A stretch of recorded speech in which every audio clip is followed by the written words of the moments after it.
Lepiotus wheezing lungs. Ow! Mere witcher.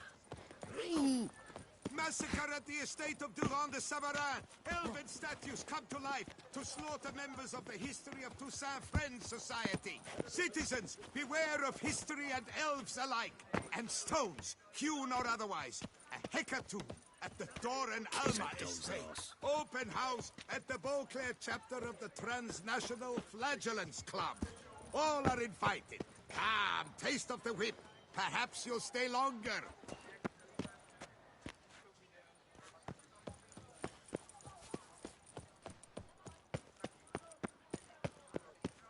Reginald Aubrey has returned, not to be missed. A butter Buy of your wine's tickets enough now. to Available from me alone. Not to drink it.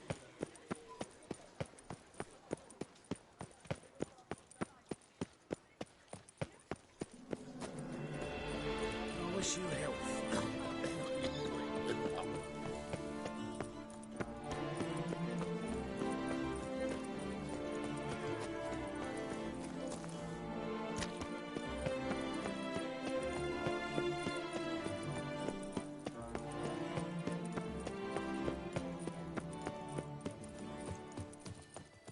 Oh!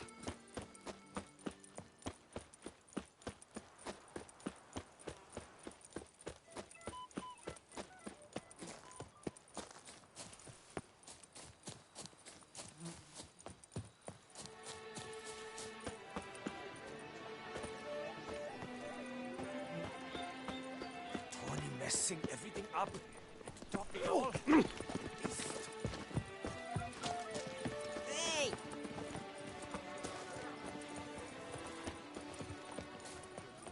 Your boots could use some polish, The Vagrant. gods have sent the beast!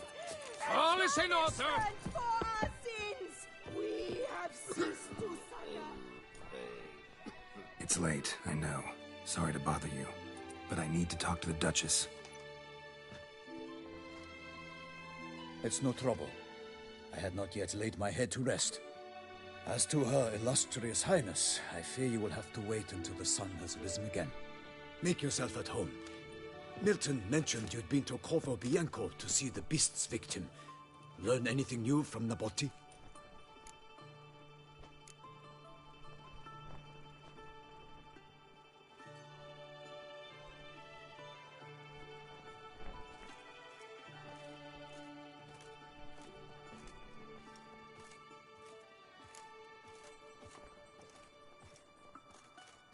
Well, since we have to wait anyway, steel yourself for a long story.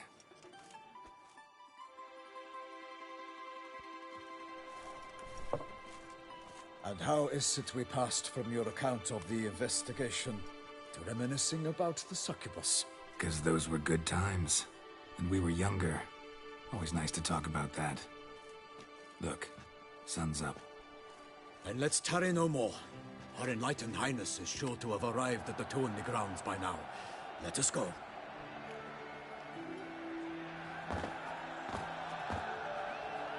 Who's fighting? Nilfgaardian gladiators? Close, but not quite. As you will soon see. Someone's gonna fight a Shalmar? With only some bells on its tail to confuse it, slow it down?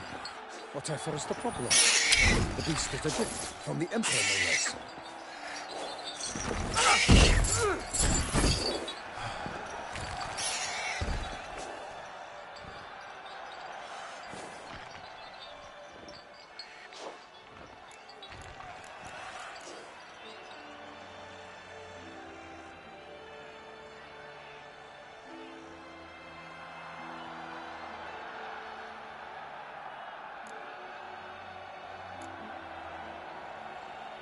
This is dangerous.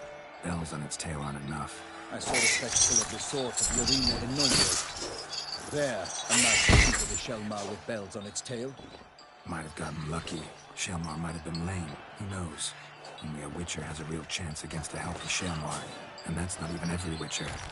Besides which, releasing a monster that dangerous in front of a crowd? Plain irresponsible.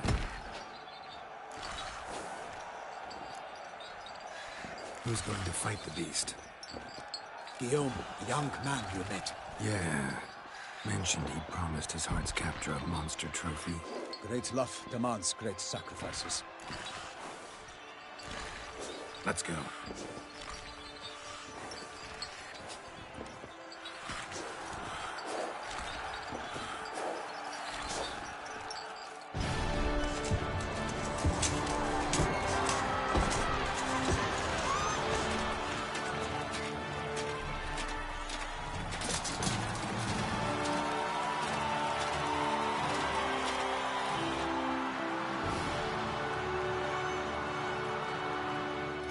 I dedicate my imminent victory to fair Lady Vivian.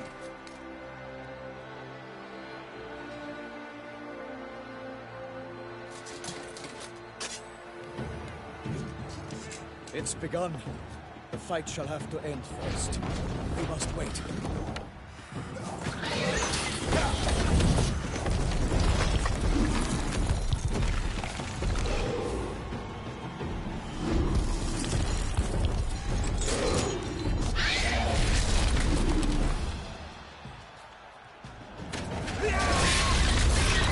Got a bad feeling about this.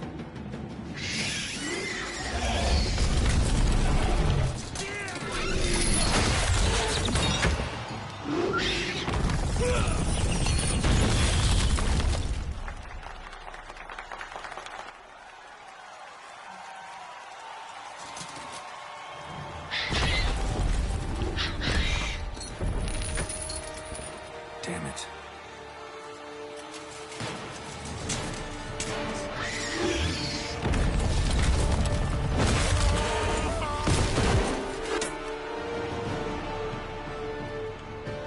We have to help him.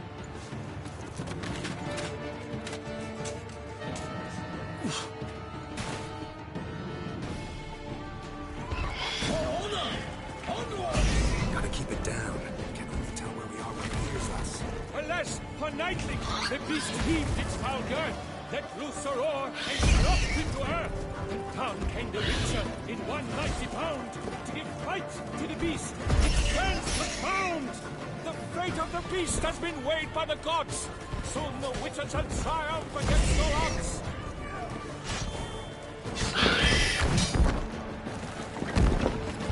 It's awaited till the time was full. The 12 gods and spun, struck the monster that flew.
The Shelma lies defeated by Geralt of Rivia, master of the witchering trade.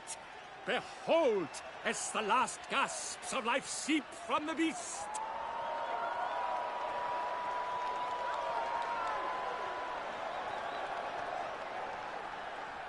Master Geralt, do what you must.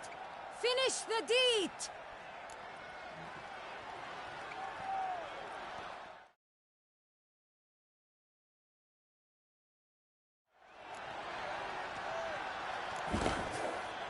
Monster's no threat. No need to kill it. A victor may always show mercy. It is his right. Long live Geralt the Merciful! Pikeman, see to the beast!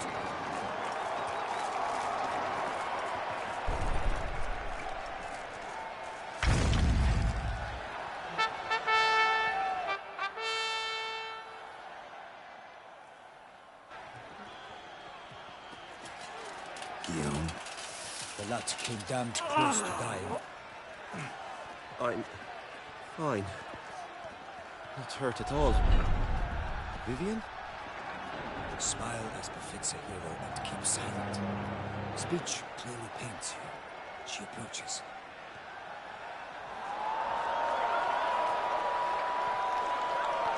Geralt. We must talk. Vivian. You shall talk later, in the medic's tent.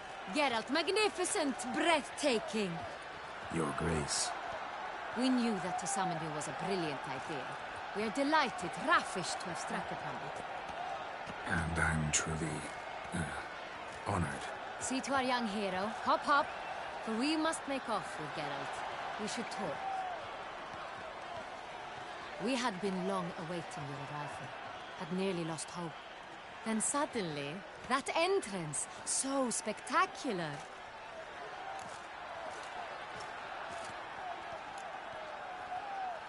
Your Grace. Shaelmars are dangerous creatures, even to knights in full plate armor. Nonsense. In Toussaint, knights have battled beasts for mere glory since time immemorial. True. Guillaume suffered a few bumps, scars, and bruises, but in return gained eternal glory as he who slew the monster. What about the crowd? Say the Shaelmar had vaulted into the stands. Would have been a massacre. Geralt, though we value your fortuitous intervention in the arena, we would remind you your services have been retained, and as shall soon become clear, you will be generously compensated for completing another task altogether.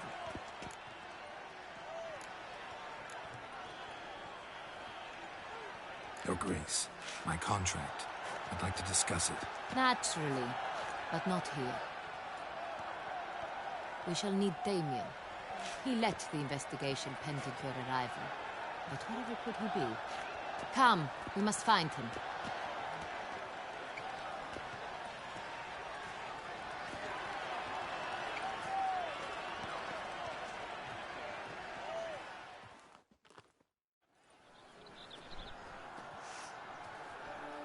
Tell us, have you come alone? Or did Viscount Julian accompany you? Wish to see Dandelion, Your Grace? Yes. I mean, no.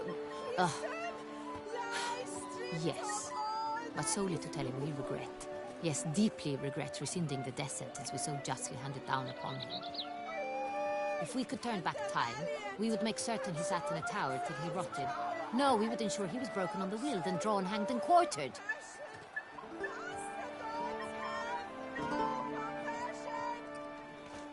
Ah, the very man we would entrust with his tasks. Damien de la Tour, captain of my personal guard. Your Grace. Witcher. Greetings.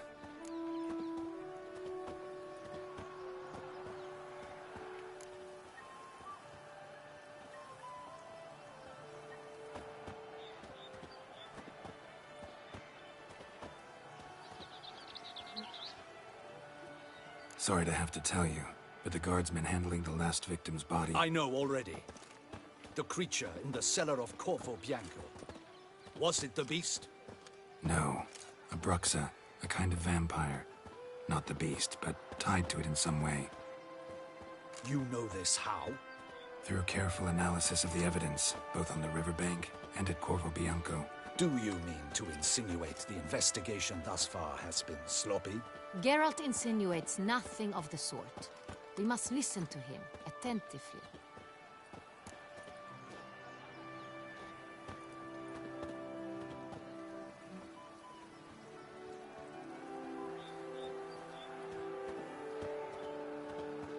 I examined the body of the beast's last victim. Might have found something. Need to analyze it. A quiet place, that's what I could use most right now. And maybe the help of an alchemist or a mage. Also like to hear all you know about the previous victims. Take it Sir Delatour is my man for that. Firstly, call me Damien, please. Secondly, you should know I spoke against summoning you here. I've heard much about you. You bring trouble, or thus far have, always. And we've enough trouble as it is. Yet we are capable of defeating the beast on our own, without an outsider's help. I've no doubt about it. Damien, we settled the matter of the Witcher's employ some time past. Definitively. Since you have broached it nonetheless, let us discuss Geralt's pay. Are the legends true? Do Witchers usually demand that which you find at home, yet did not expect?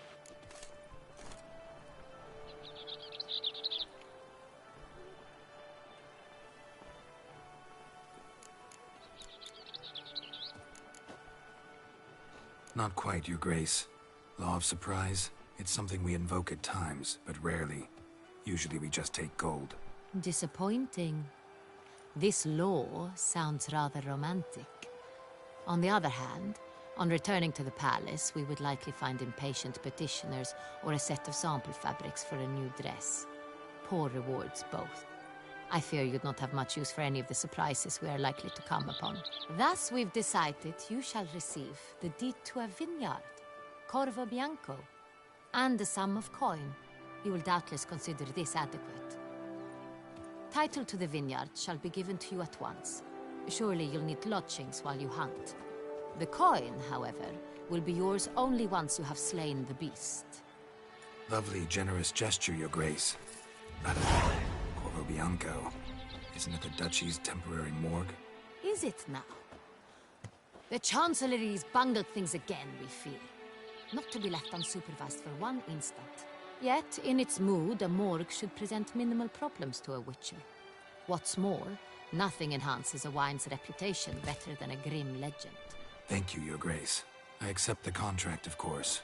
But as I said before, I'll need some information.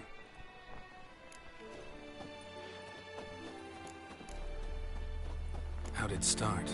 Who was the first victim? Crespi was the first to die. He was famed once for his many glorious tournament victories. Then he grew old, hung up his sword, and took to winemaking. Crespi was not loved by the wine merchants. He was ruthless in business and thought to cheat many a time. He asked us for a dispensation from all court ceremonies. We did not grant it. We could not.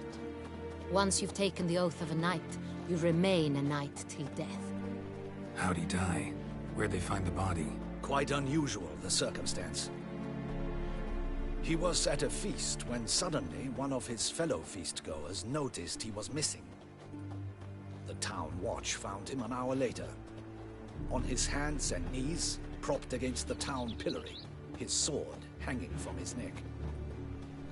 He had died of wounds inflicted with claws, not a weapon. Blows of great force. So he died suddenly, but the body was on its knees, meaning someone posed it. So it seems. Second murder. Tell me what you know. In the city there are certain nooks.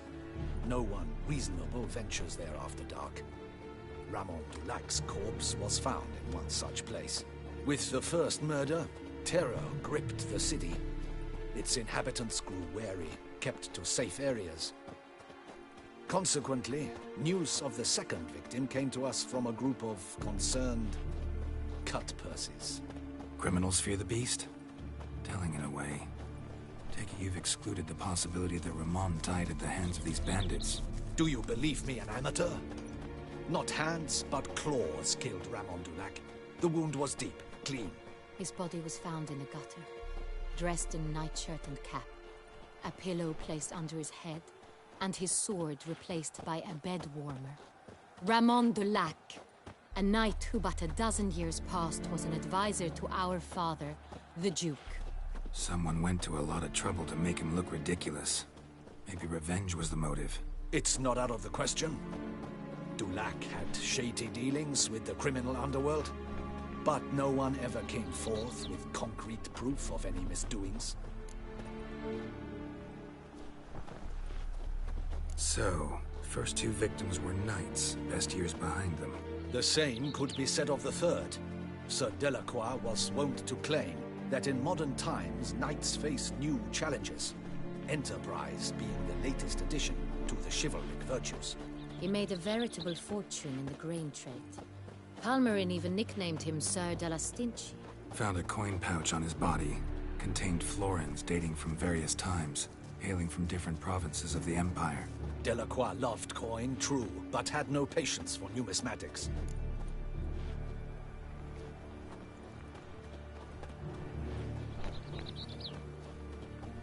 Lots of similarities between the victims. All the bodies were found in strange places, under extraordinary circumstances. Seems the murderer, whoever or whatever it is, has some meaning to convey. These were honorable men. We are horrified by the disdain, the disrespect with which they were treated. These were knights of Toussaint. Blast it. Might be the point. From what you say, none was a model of virtue. Ever considered that's what the beast's trying to draw attention to?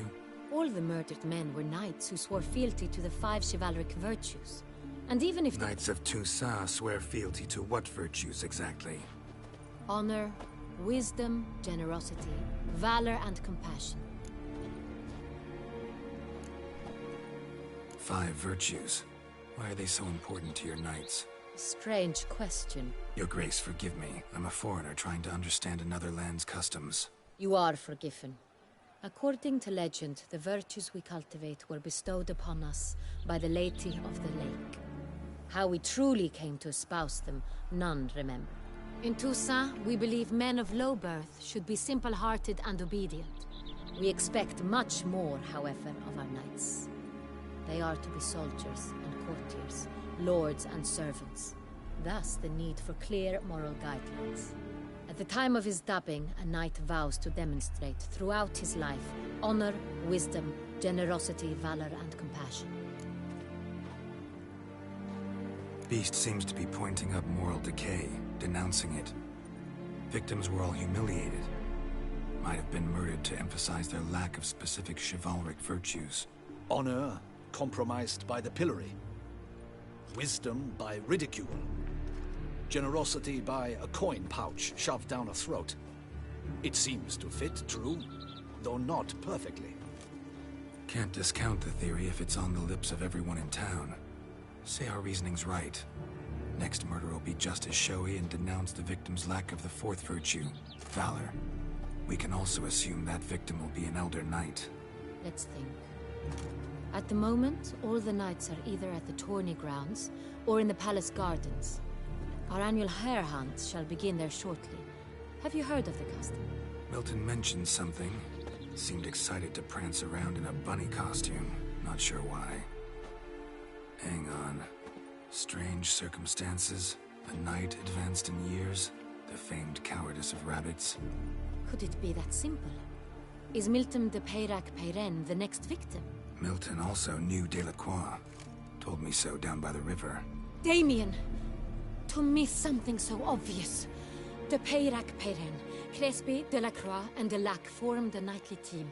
It was years ago, but...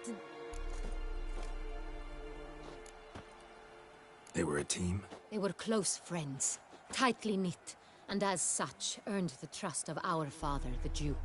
We often witnessed him turn to them with delicate matters. Later, their paths diverged. Unlikely to be a coincidence. Beast must know it too. It's a lead, I'm sure.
Your Grace, we need to find Milton immediately. Rather problematic. You see, the garden entertainments are due to start, and he's disguised as the Hare, hiding somewhere, waiting for some tipsy courtiers to find him. The Hare's hiding place is a carefully guarded secret. We must call off the game, at once. First and foremost, we must remain calm. Damien, order the garden searched immediately, but discreetly. By no means can we disrupt the festivities. Panic will only incite the beast to strike sooner. And you, Witcher, follow me. My gardens, my night, I shall take the fall. A murder is out of the question. I will not allow it. Not near my palace. Horses? Ready our horses!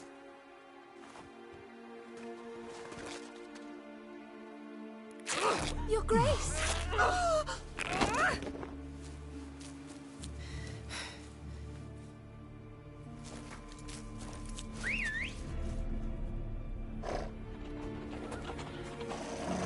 What the hell? Why, I should... Your Highness, Mind it doesn't get wrinkled. Onward!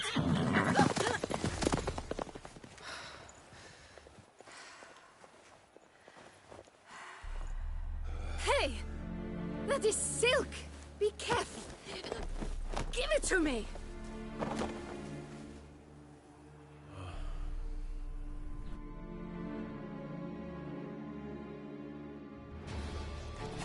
Faster, Geralt! Right like the wind! Hey-ya!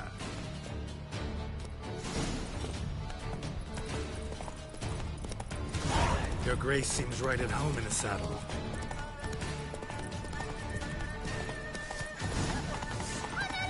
This way! Through town! Try not to lose your way! Sharp right! Take care! God!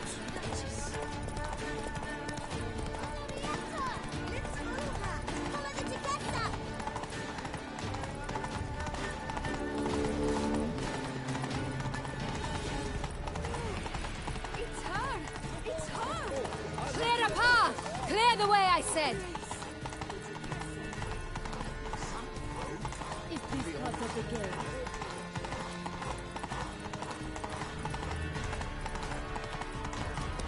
It's here! Just round the corner! Hurry! We must go to where the game is being held. The participants must find a unicorn's horn, a golden fish, and a phoenix egg. With these in hand, they can deduce where the Hare, Milton, hides. Mean we need to find those things too? We've no other option. But time is of the essence, so we shall have to break the rules.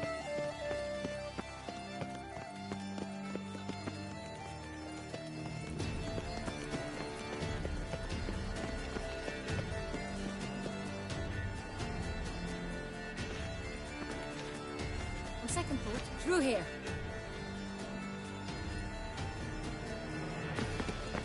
I shall show you where the hunt plays out. Then we will split up.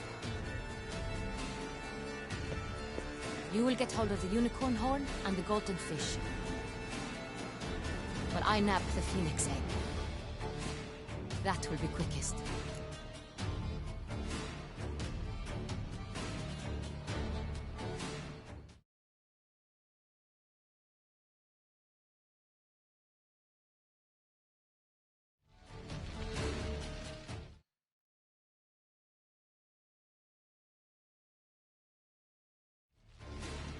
Golden fish. Do I need a rod or a net? Please. It's not a real fish. Look there, towards the water. See the lights?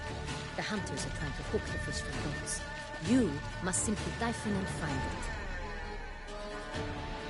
The unicorn. How do I catch it? It's terribly skittish, true, but I'm sure you will find a way to earn its trust. It runs round over there, look. The golden fish and the horn both contain hints or clues that will help us find Milton. Once you have fish and horn, find me among the other phoenix egg hunters. All clear? Then let's get to it.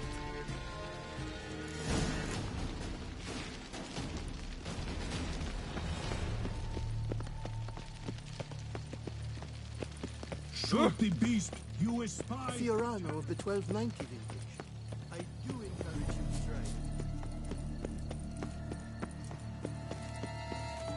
best cure for the beast. A witcher.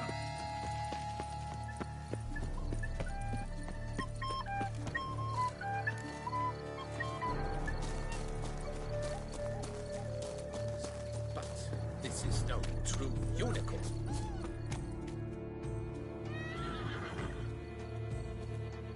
Perhaps an apple will work. Or some sweets. We would not be in this predicament, dear sister, were you still a virgin. Do you really wish to have this conversation again? Here and now? Hush, or you'll spook the beast. We shall try the sweets. Hey, folks. Gonna have to ruin your fun. Sorry. Who's that?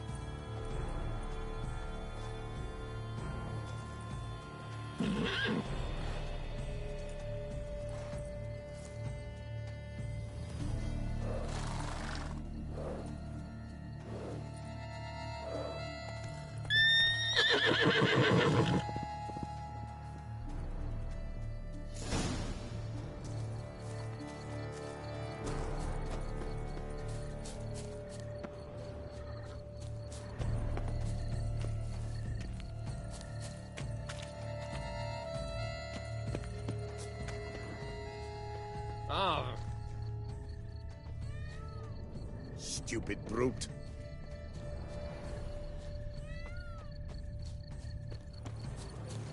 Think unicorns. Rainbows, little girls. Sweets, maybe? Thief! How dare he! Scandalous! Cold game's not likely to tempt a unicorn.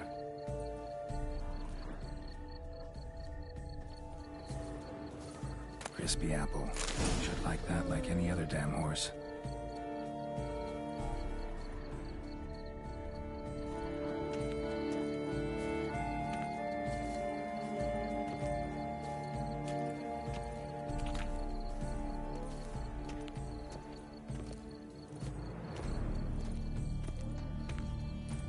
An apple.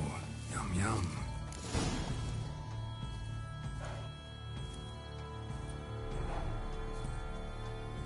Easy.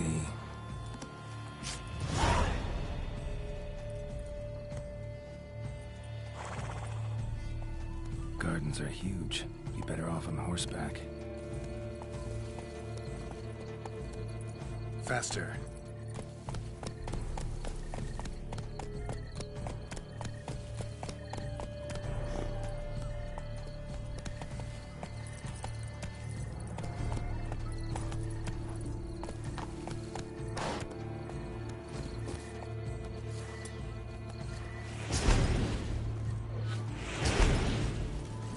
Come on.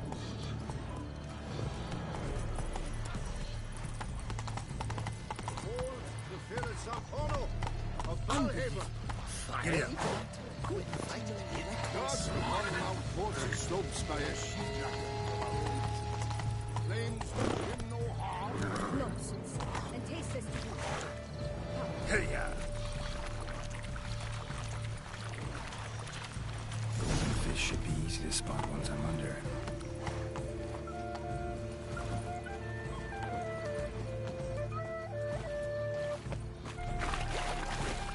What the blazes? Did someone just dive in the water? Perhaps that's the way to do it. Sure, if you're a peasant.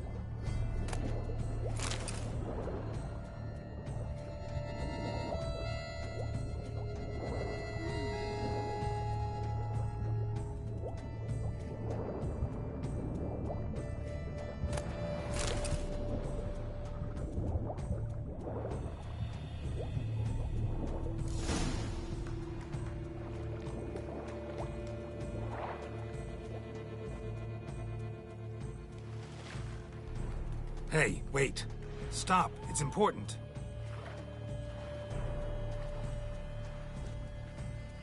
King Cormorant, sire, accept this offering we bring.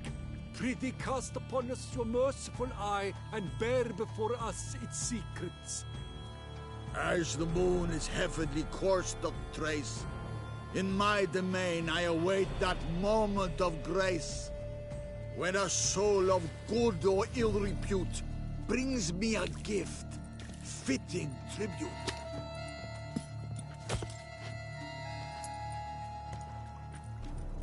A key. Why, you bomb-botched wretch! He's ruined the game! Disgraceful.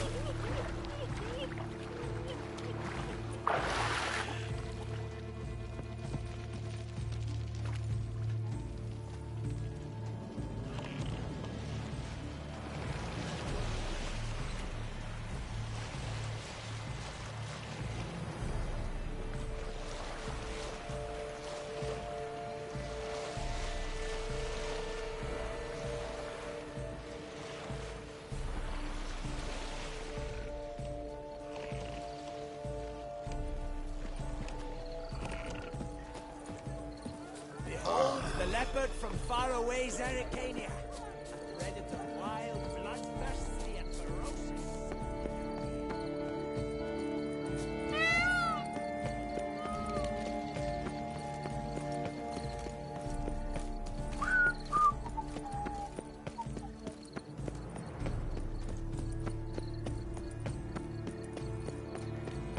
I'm glad to see her illustrious. If you please, Your Grace. We do not please. We act out of the highest necessity. All shall be explained later. But it's against the rules. I am the rules.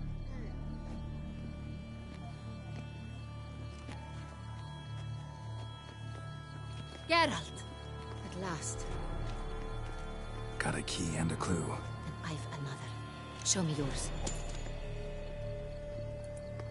Who wrote this drivel? I begin like a groan, hollowed out with ease, then end like a mouse, with a head of hard cheese.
tunnels. Could be a cave, I guess. Now that's just silly. Look, if we take Rome, hollow it out and fill it with ease. The letters, that is. We get green. Then mouse, but starting with what heads heart cheese. Why, it's greenhouse. Pretty clever. And it sounds right to me. There are several greenhouses in the gardens, but only one with a door that locks. And the key to it looks just like the one we found. Greenhouse it is then. Let's go.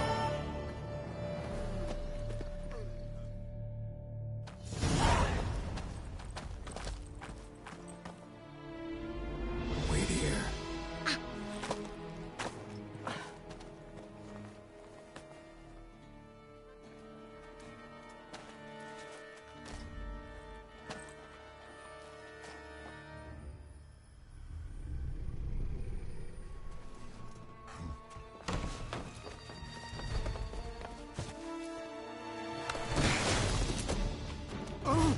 What the bunch?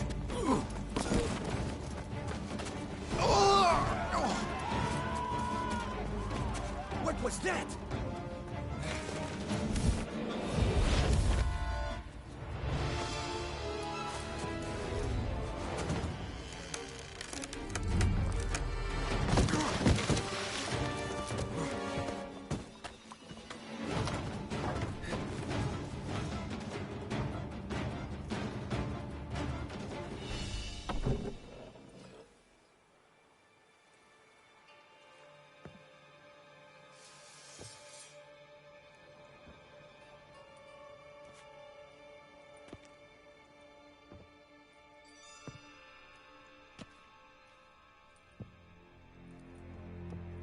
I'm here.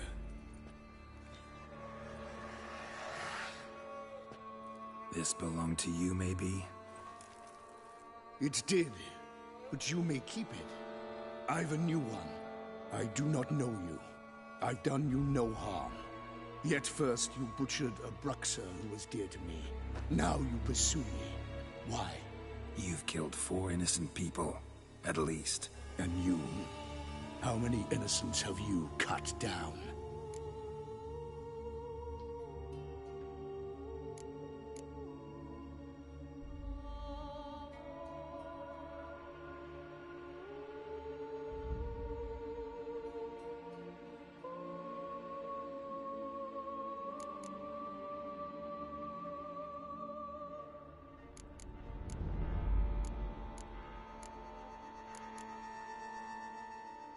I don't kill innocents.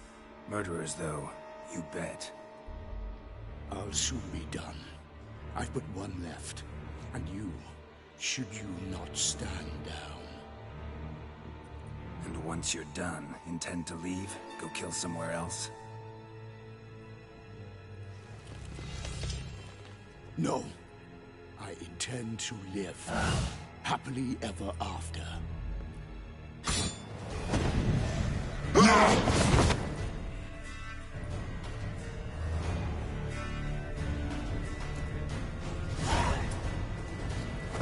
Let you kill again.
to stay where you were.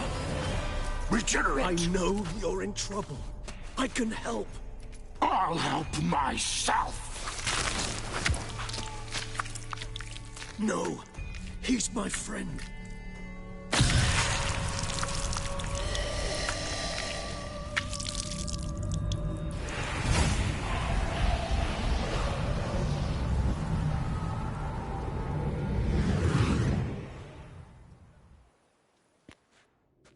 Yes, Geralt, it's me. Regis? You all right? All is well. All's in order. Wounds such as these heal on vampires in moments. But we've not seen one another in ages, my friend. At least in human terms, that is. How's this even possible?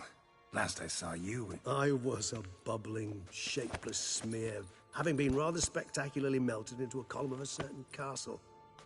In somewhat better shape now, as you can see. Hardly peak form, mind you, but were I human, folk would think me a demigod, I dare say. I'm sorry. What happened, it was my fault. Never got a chance to apologize. No need, Geralt. Bygones. I did not have to join you on that expedition. No one twisted my arm.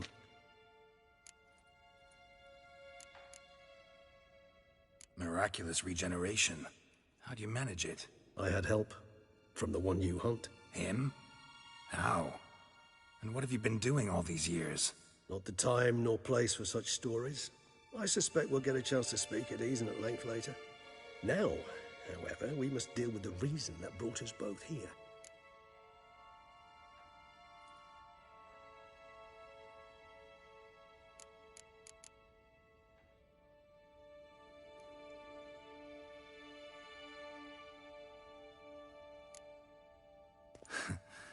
Local serial killer seems to obey you. Maybe you could talk him out of it, convince him to stop murdering. Why do you think I've come? It shall not be easy, as Dettlaff can be rather stubborn. Though you must certainly recall that neither do I surrender readily. So that's his name. He's your friend? You might call it that. Though Dettlaff is... how would you humans put it? More bestial than I am. But not to worry. I'm working on him. Haven't exactly done a great job with that. He's killed one knight since I got here, at least 3 others before I arrived. For good reason, I'm sure. Understand, Dettlaff is not some decadent shit who kills for sport, or to assuage a dryness of throat or a dullness of mood.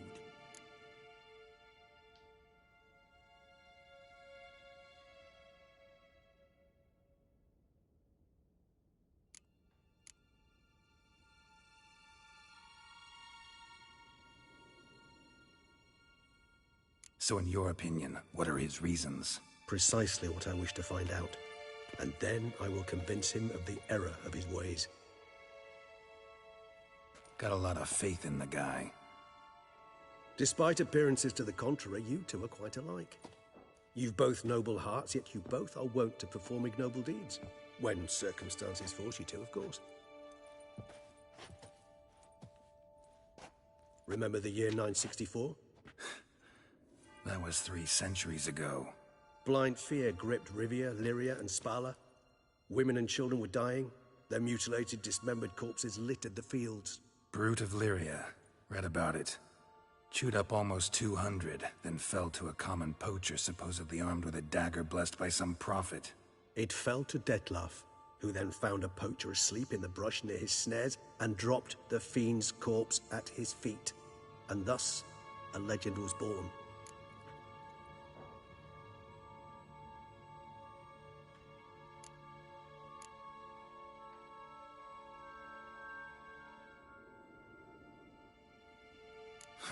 Vampires rarely help humans.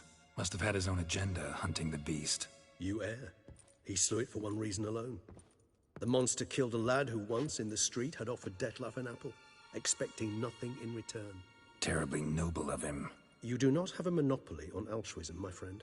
Vilgefortz melted my body. Dettlaff found what was left. As per our codex, he had a choice. To leave me where I was, or to care for me and nurture my remains. He chose the latter, regenerated me at no small expense in his own blood. Do you know what that means to a vampire? The gravity of the endeavor? Probably same thing it means to a human. You owe him your life. Much more than that. The act itself made us blood brethren. A bond so strong humans cannot even imagine. Which is why I know something ill is afoot. Always had an overdeveloped sense of empathy. Each vampire has a unique talent. One they hone over centuries. It's precisely what renders us so difficult to classify. Dettlaff's trump card is his herd instinct. His tribal propensity. In point of fact, he prefers the company of lesser vampires and shuns that of humans. If he walks among you, killing egregiously, it can only mean something's upset him, immensely. Anything specific? Some set of things that'd be likely to set him off? How should I say this? Dettlaff doesn't understand men, their world, its rules, its conventions. He's naive in a sense. He doesn't comprehend your games, knows not what it means to lie, deceive. Suggesting he's maladjusted, venting his rage. I'm suggesting maladjustment can at times breed conflict. But is it the case this time? I cannot say, but intend to find out. Gotta find him, before something upsets him even more, and all Beauclair is awash with blood. Well, we share a cause then, just like the old days. Not entirely. I mean, when I find him, you know. I know you've a contract on his head. Yet your true task is to stop the beast killing, not necessarily to kill the beast, am I right? All in all, sure. Let us find him. By the time we do, I hope I'll have convinced you Dettlaff is no monster. Fine, all right already. But for now, evidence is stacking up against him. Hear that? The posse. Knights must have tracked me here. I prefer they not find me here. I've makeshift quarters at Mère Lachaise Long Cemetery. We'll meet there. See you.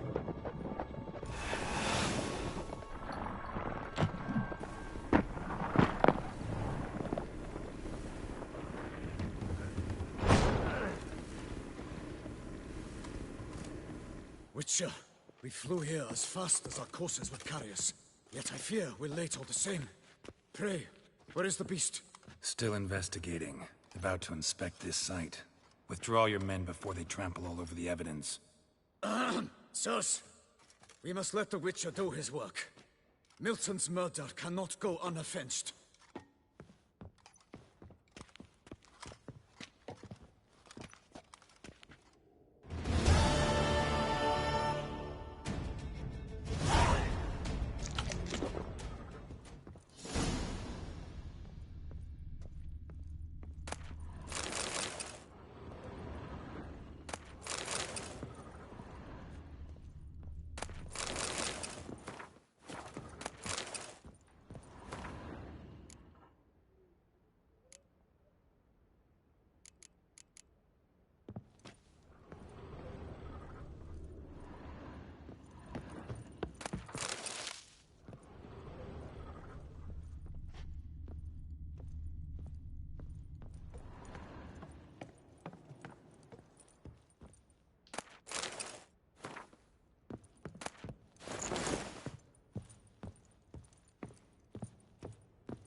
Welcome home, sir.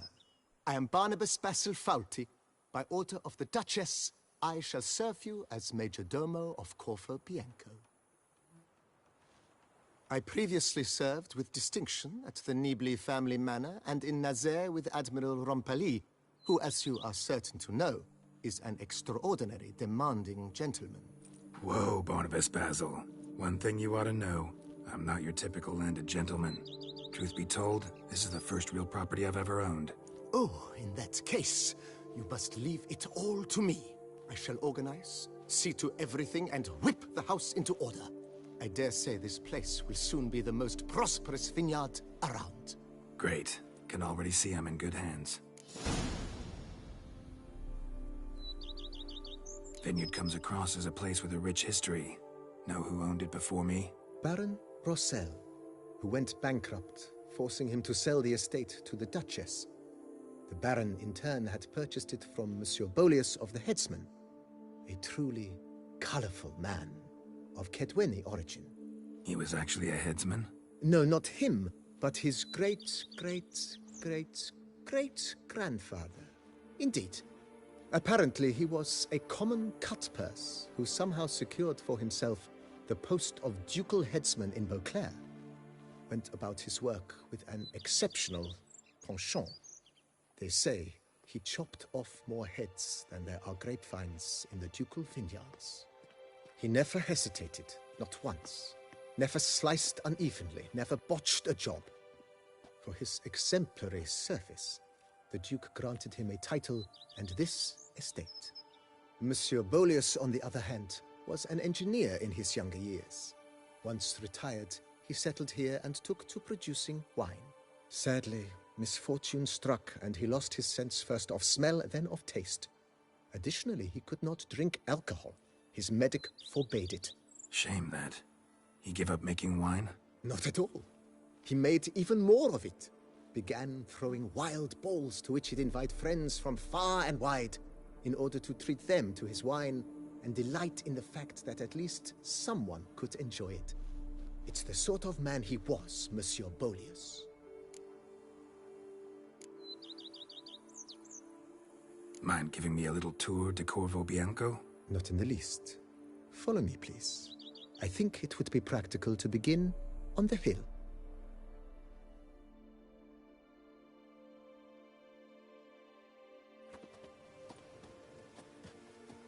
Behold, sir, your estate in all its splendor.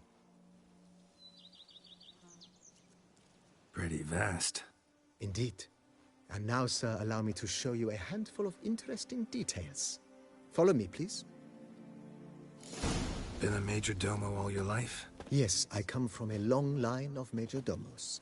My father was a major domo, as was my grandfather before him, as was my great-aunt. In fact, she was the one to start the tradition. Great-aunt? A hard woman. It is said that already as a child, she knew where she was going and went there. When she arrived in Beauclair, she signed on as a chambermaid at one of the vineyards, then slowly worked her way up to Major Domo. She dragged the rest of the family up the same path.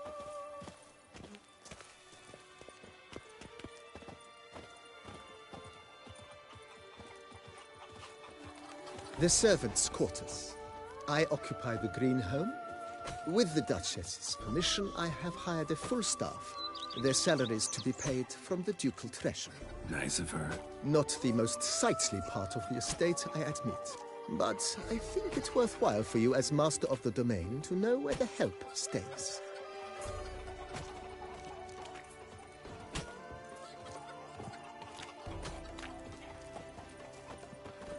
Here, kitty, kitty. Wow. Baron Rossel ordered the vines in this part of the estate uprooted and olive groves planted in their place. They look beautiful, especially come spring. Don't look at all bad now, either. The days pass. The pile of work remains the same. Here, kitty, Down below lies your vineyard, where we grow a strain of Carfanere, one of the world's oldest, aged in oak barrels. It provides for an exquisite wine with distinct blackberry, wild cherry, plum, and cinnamon notes. Marvelous. Have to try it one of these days.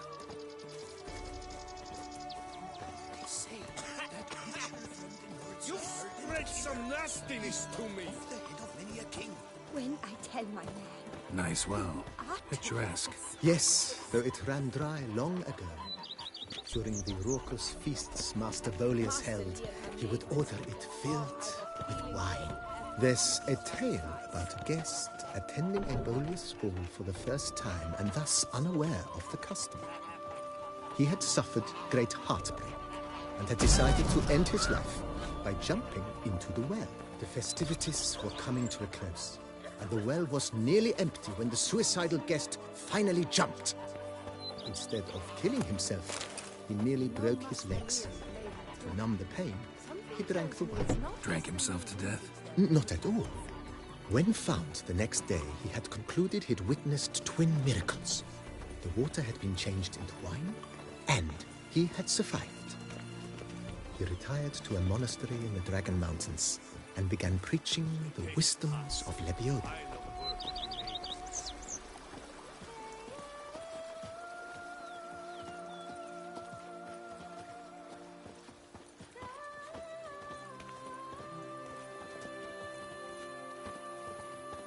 Monsieur Bolius' wife Nina kept a garden here. A supremely lovely place it was. Bit neglected now. I agree. Yet nothing stands in the way of restoring it to its former glory, and once again planting it with herbs and other vegetation.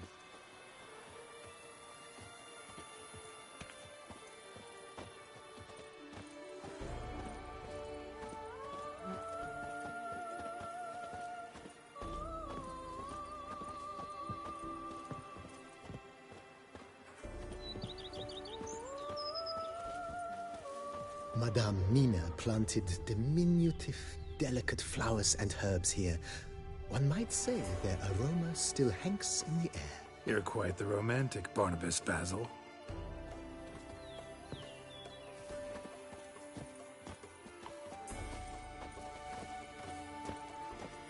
Follow me, please. Follow me, please.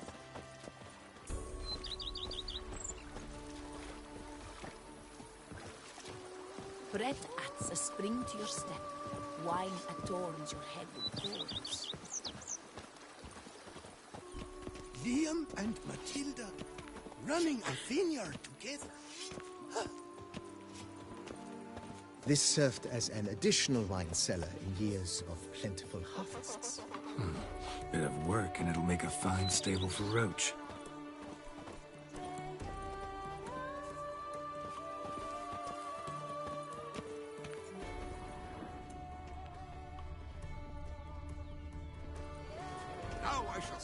The cellars, voila.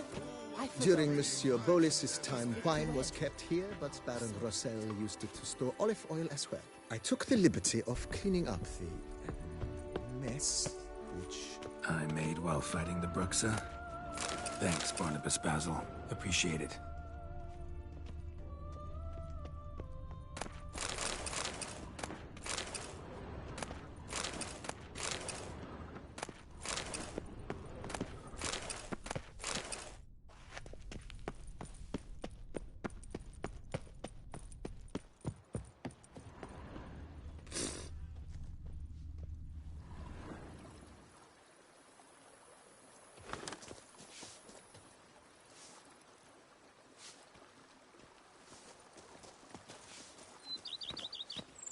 Now I shall sing you a song. 1, 2, 1, 2, 3, 5, 6, 7, 8.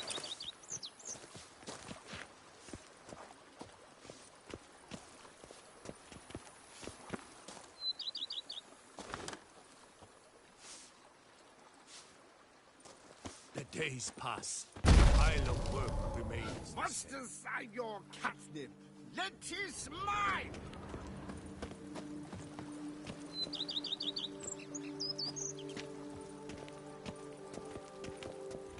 as you can see, the facade is, how to put it, slightly stained. Aphrodite. But one cannot deny it a certain subtle southern charm. True, though it could use a bit of subtle paint.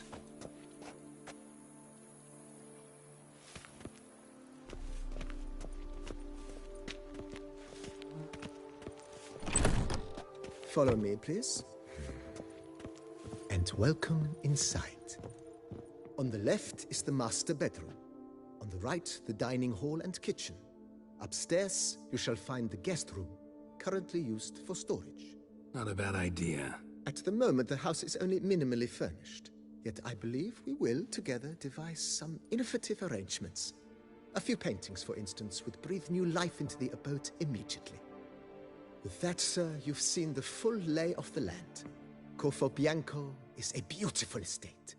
Though one must admit, time has taken its toll. Forgive me for being forward, but if you were to choose to invest a small sum towards its beautification, consider me at your service on the matter. Think I'll take you up on that. Be sure to come and see you if I decide to do any remodeling.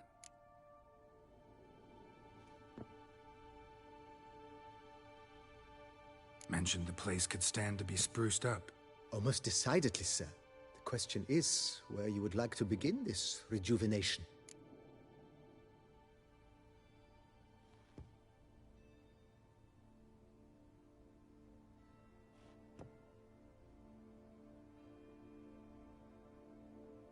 Been thinking about the outer walls. Maybe a fresh coat of paint or some patching. If I might dare to make a suggestion, why not start with a general renovation? I once oversaw such work at Admiral Rompelli's summer residence. The effects were simply breathtaking. Not only did the residence positively sparkle afterwards, but we also made room to display the Admiral's armor and weapons, of which he was a passionate collector.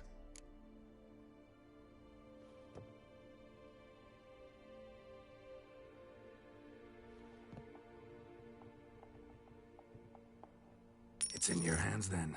Make the place shine. I shall get to work immediately. Within a day's passing, I shall have sent for the crew which rebuffed the Admiral's residence. They are the finest specialists around. Highly skilled at what they do, it shall not take them too long, I wager. 2 days after they begin, your eyes will behold your residence in its refurbished, rejuvenated, beautified state. Is there anything else you require, sir? Got these spacious grounds. But maybe it's time to make them more... useful. Oh, yes. We certainly should. The way I see things, given your trade, sir, you would be wise to put in a grindstone and an armorer's table. A good way to start things off, don't you think?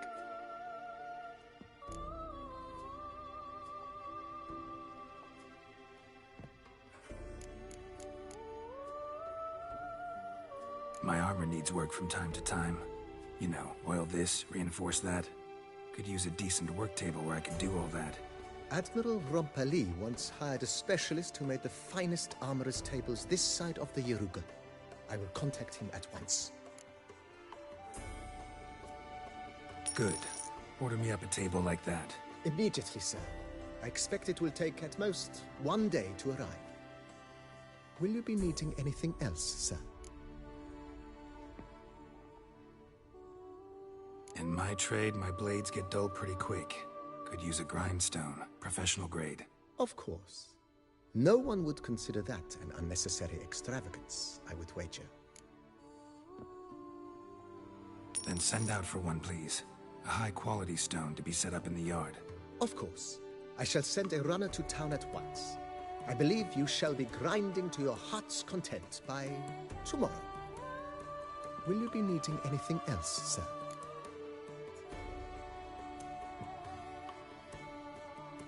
Feels like by investing a bit of coin, I could make the house more functional. I agree. Yet I would urge you to hold off on further construction until the ongoing work is done. Juggling can be a challenging art. It's best not to Starting to really like this place. I agree. Yet I would...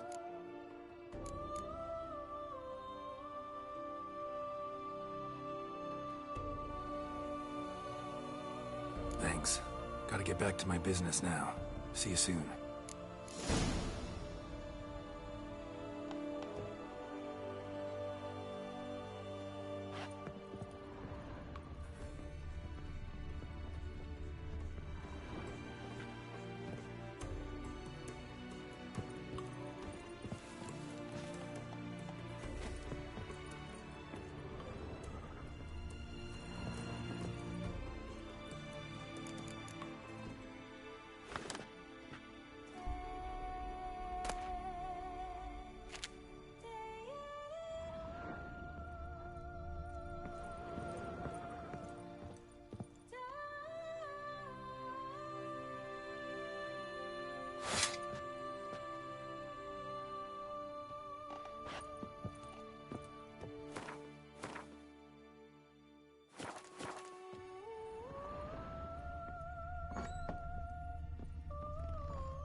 spread some nastiness to me.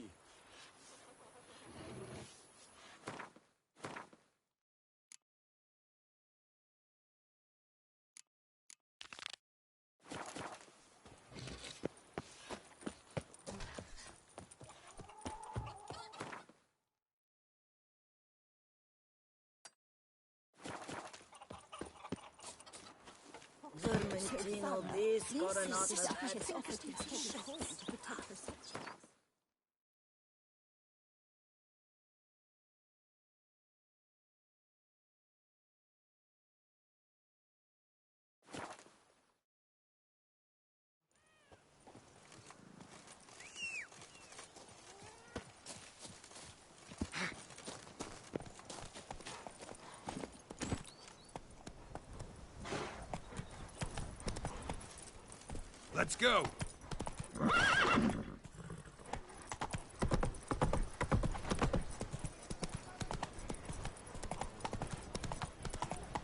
Get in.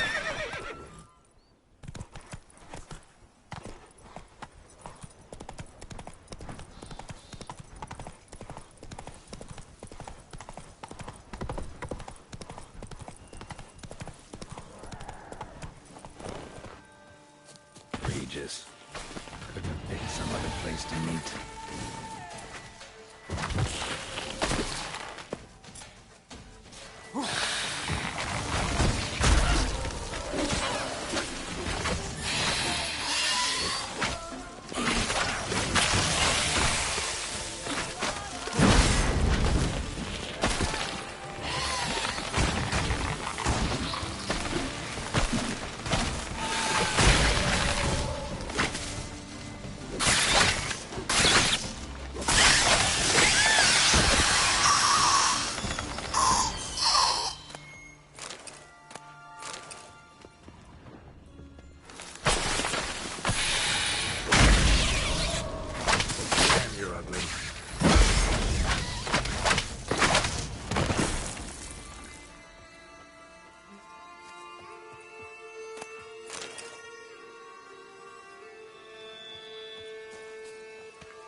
Regis!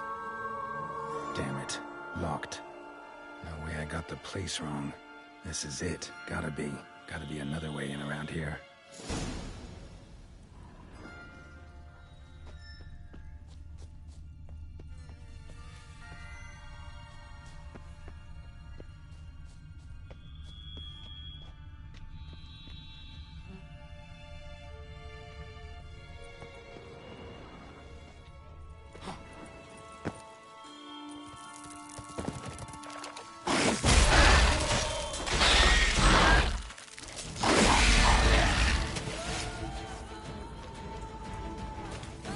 Decaying bones. Kikimors must have tunneled into the grave.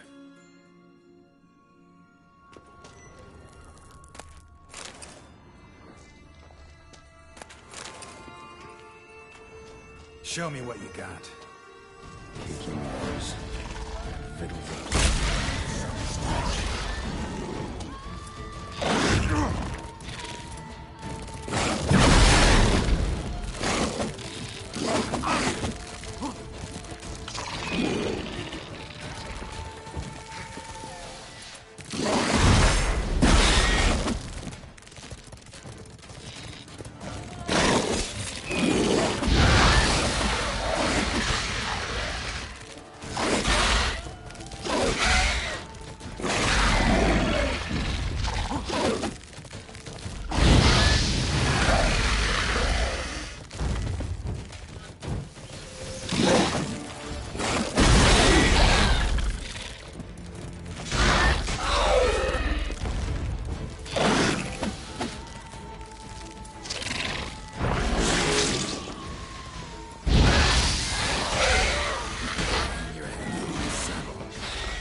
Agreed to meet a vampire at a cemetery. How much more cliché can you get? Nothing comes readily to mind. Could have left the door unlatched. What of my privacy? I value it rather deeply. Unmolested, especially by unwanted guests, that's my preferred state. Besides, I knew you'd find a way to get in. True enough. Need to find your friend. I'm hoping you'll agree to help. I shall do whatever's in my power. Yet what you want or even need must matter little. What matters is what Dettlaff wants. If he does not wish to be found, you will not find him. Ever. End of story. Come on. Gotta be some way.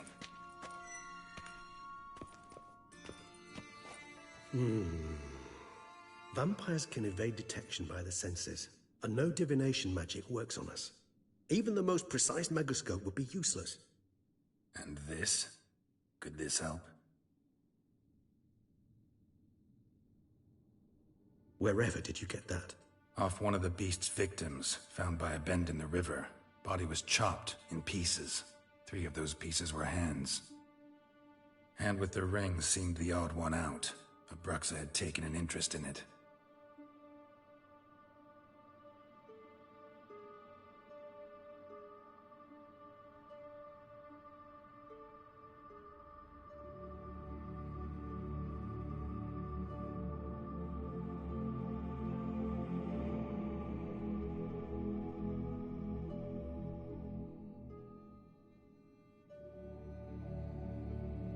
It's Dettlaff's hand, without a doubt. It will do splendidly.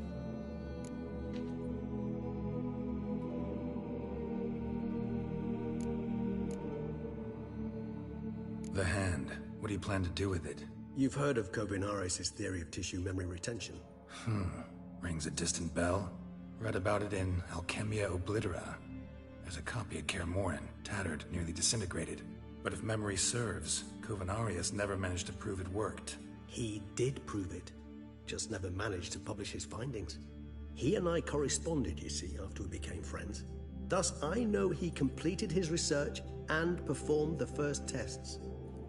It's complicated, so without delving into details, it is possible to use any piece of tissue to reconstruct what a whole body experienced. How's it work? We need any special equipment? We must brew a decoction which Kovinaris gave a rather poetic name. Resonance. Once imbibed, it sends one into a trance similar to that induced by narcotics. This triggers visions of events linked to strong emotions experienced by the tissue's owner. Picture it as dreaming a fragment of someone's life. Any chance we might see what Dettlaff was doing just before he lost his hand? Indeed. Though I also hope resonance will reveal the location of Dettlaff's hideout. Ring's pretty intriguing. Made of no metal I've ever seen. And the ornamentation. It comes from our home, where we lived before the conjunction of spheres. It's actually mine. I received it from a dear old friend. You might call him a humanist. He saw us vampires as guests here. Guests who owe their hosts, meaning you humans and the elder races, respect. Respect? Meaning not to treat us like cattle to be slaughtered for food? Precisely. And the reason why I, in turn, gave it to Dettlaff. To remind him of the ideals my old friend championed. Can't you just summon Dettlaff? You're both hired vampires, there's gotta be a way. If I'm to be entirely candid, there is indeed one. But believe me, we will be better off never availing ourselves of it. It is a last resort. Absolutely. Last resort? The hell? Why? There is a being who can summon Dettlaff. Possesses the authority, even the power, to force him to appear in a given place. But the very act of contacting this being, well, it's akin to walking a slack line extended over a chasm filled with molten lava. An exercise as perilous to me as it would be to you. A risk I'm unwilling to take. I beg you, let's do it my way. It will be both quicker and easier. Kovinaris spent half his life proving his theory. Wild guess. Making a dose of resonance won't be easy. You guessed correctly. In addition to Dettlaff's tissue, we shall need a powerful occipital lobe stimulant. Effectively a poison, to make one susceptible to visions. Well, got a few ingredients to choose from. Unfortunately, all are pretty rare. There's Mamoon glands, but closest ones I know of are in Vizima. A spotted white saliva would also serve, but they were culled to extinction over a century ago. Could go with a kobold's eyes, but the creatures are sentient. Rather not gouge one's eyes out. Given that we lack the time to sleuth this out ourselves, permit me to summon some help.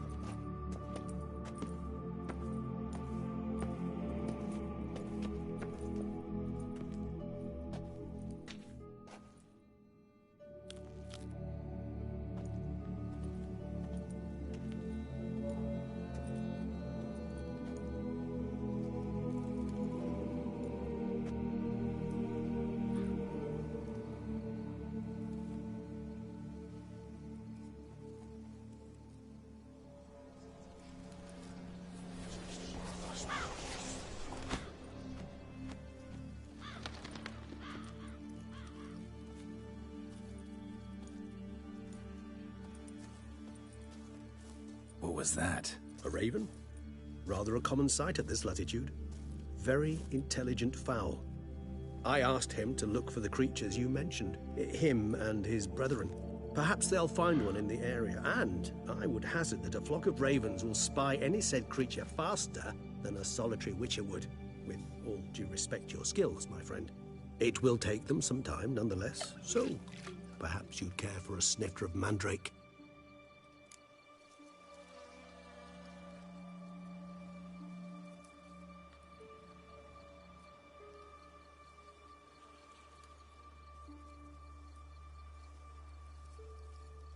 Rarely say no to a snifter. Sadly, this is but a weak infusion rather than a proper distillate. Even better. I remember your mandrake hooch. Made people say things they'd have rather kept to themselves. Now, what could Geralt of Rivia prefer to keep to himself?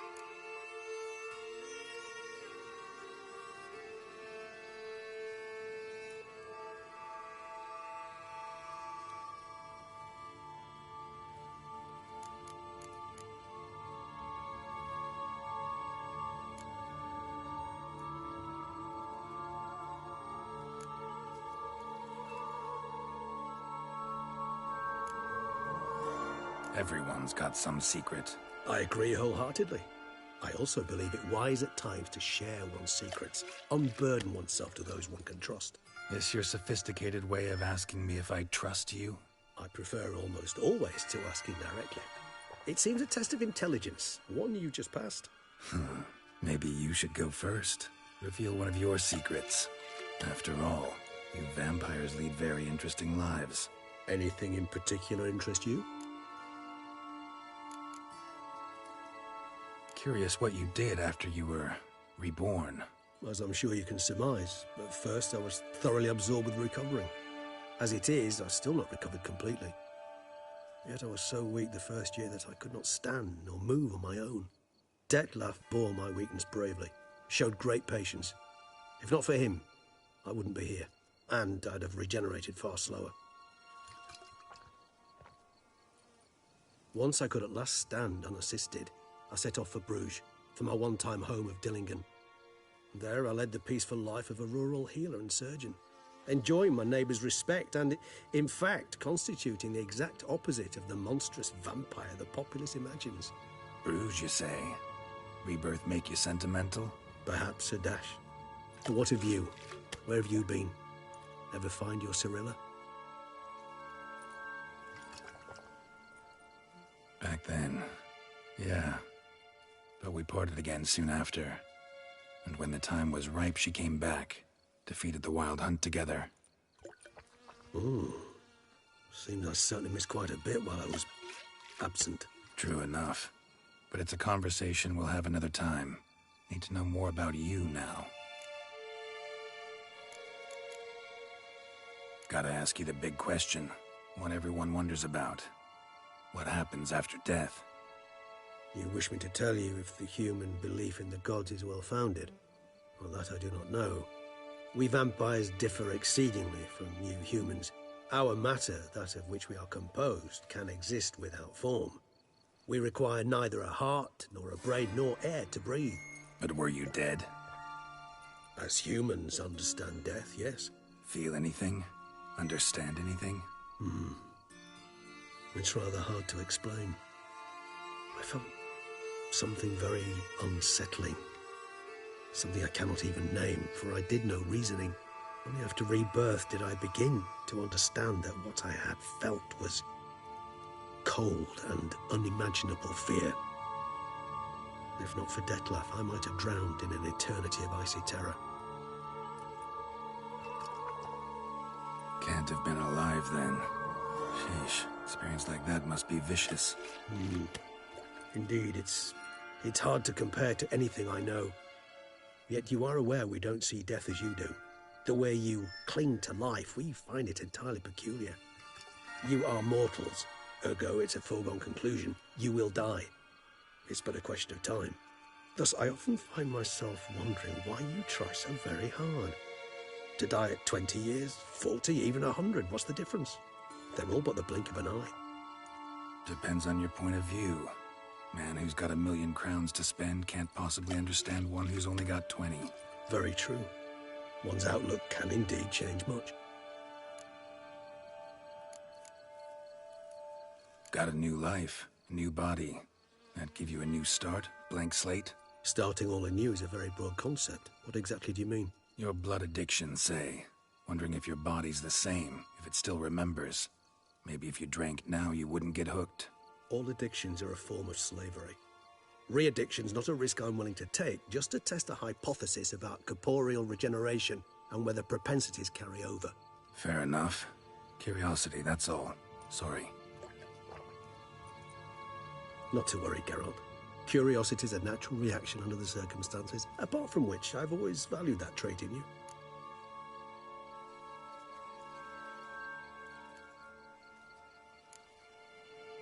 Always fascinated me the way vampires can regenerate. A hand growing back is one thing, but Detlef recreating you out of a wet smear? Something else entirely.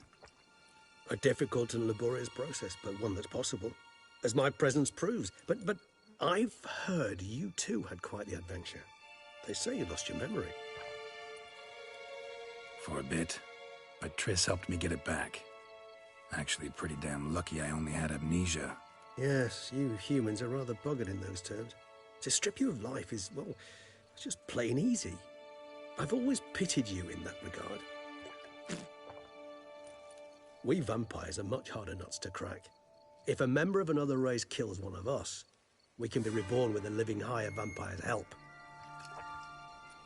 However, if one of our own strikes the deadly blow, death is permanent. There can be no rebirth.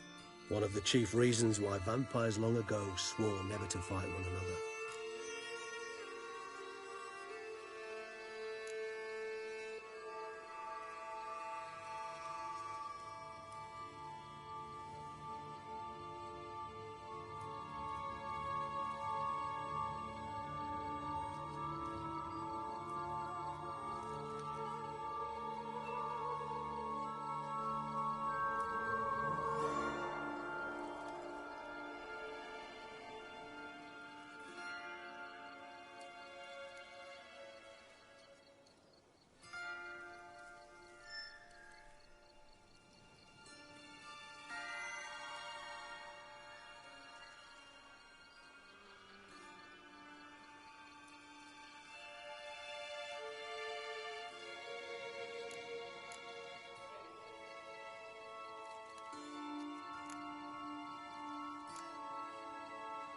All right, give you one question. What do you want to know? One question to ask one as fascinating as you, Geralt. Cruel parsimony, I'd say, but I shall do my best to make it count.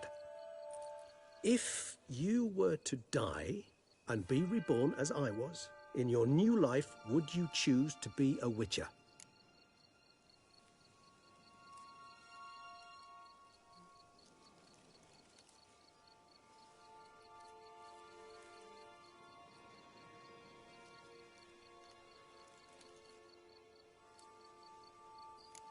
See, Regis. Doubt I'd know how to be anything else. Ever tried? See, you're determined to get an answer, to find out if I like being a witcher. Just refuse to ask directly, as always.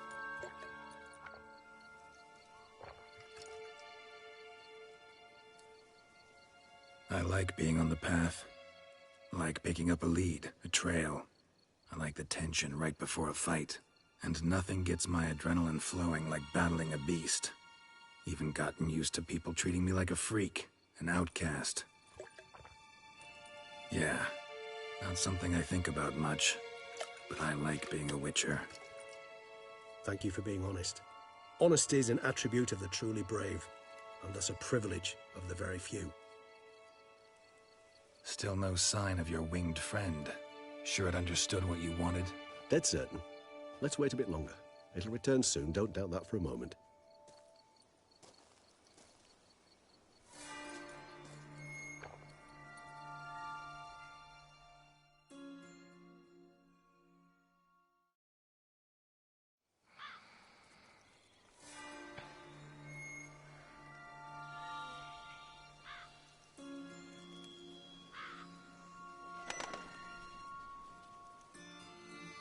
Ever vigilant, even in his sleep. Quite vampire-like, in fact. Are you absolutely certain they don't administer a few of our genes during the trial of the grasses?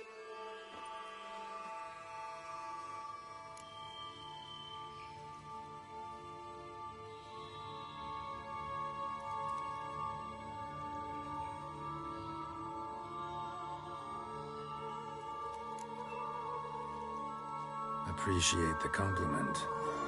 Got something for me? You were right. No kobolds or mamoons for miles around. Knew it. Allow me to finish. You see, there's this spotted white. It haunts an abandoned residence in the Caraberta woods. Impossible. My brethren hunted down every last spotted white before I was born. Then it seems you must revise your knowledge of spotted whites. For somehow this one managed to survive your brethren's onslaught. It seems I know this home it haunts. Recall a tale about it. Locals believe the place cursed. Perhaps that's how the white survived entirely unmolested.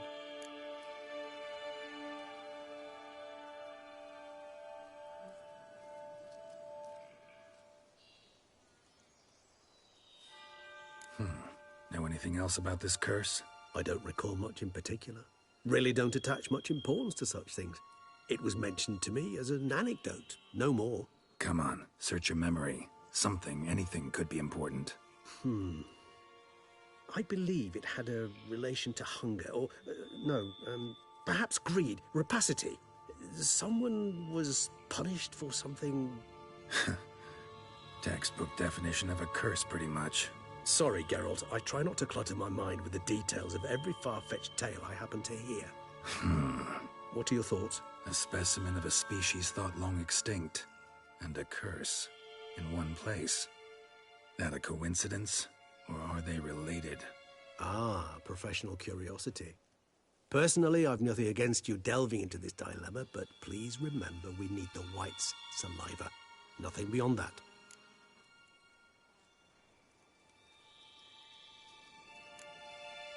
Whites rarely appear in the woods, even less likely to find them in abandoned human homes. They inhabit remote wildernesses, old abandoned cemeteries. What's your point? This might not be a spotted white after all. Your little helper might have made a mistake. I sincerely doubt it. Ravens are devilishly intelligent creatures, and they've highly developed observational skills. What exactly did they observe? The area around the estate. It's covered in... spoons. Spoons? Spare me the skeptical smile. I'm but the bearer of this news. Or perhaps this spotted white is a hoarder. Or the spoons are somehow related to the curse. Let's do this. Start making your decoction while I go get some saliva from that white. Uses it in its brews. Do you imagine the white will simply sell you some? Worst case scenario, I'll bring you its salivary glands. They ought to do as well. For a moment there, I imagined you asking the white to spit into a vial. Quite amusing as a thought, but the salivary glands will do fine indeed. So, see you later. Yes, till later. I shall start by perusing some tomes. Tomes? Thought you were gonna make this decoction. We require one last ingredient. Alas, obtaining it could prove a trifle toilsome. Thus, I hope to identify a suitable alternative. All right. Good luck. And to you, my friend.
I stock the larder of the Duchessa.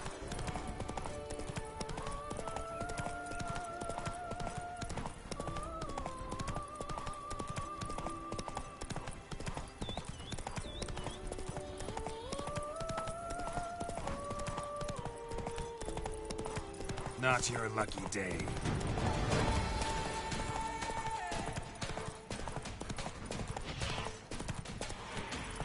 Our guests.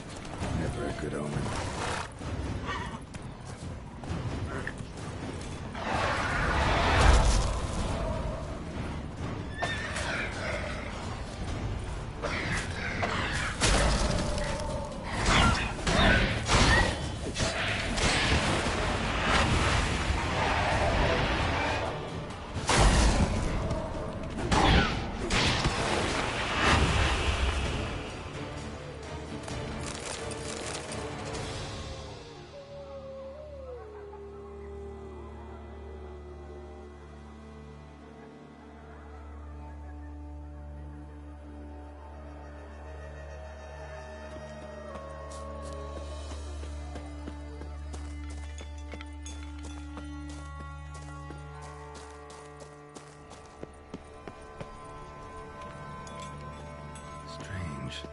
Get a sense that the spoons are beating out some kind of rhythm, a message, trying to tell me something.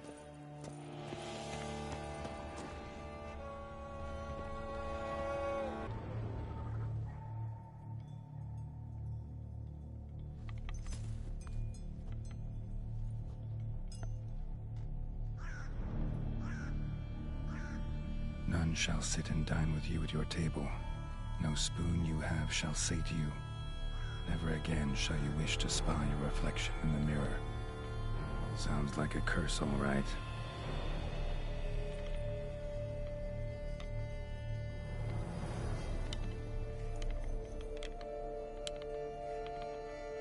Somebody's clearly obsessed. Regis mentioned the place might be cursed. Can't be a coincidence. Need to look around.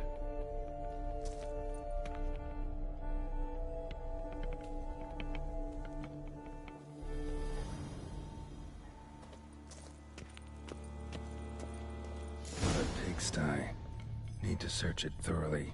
Find a way to collect some white saliva. White's obsessed. A real collector. Thoroughbred. Spoon. Pretty ordinary. Maybe a little old.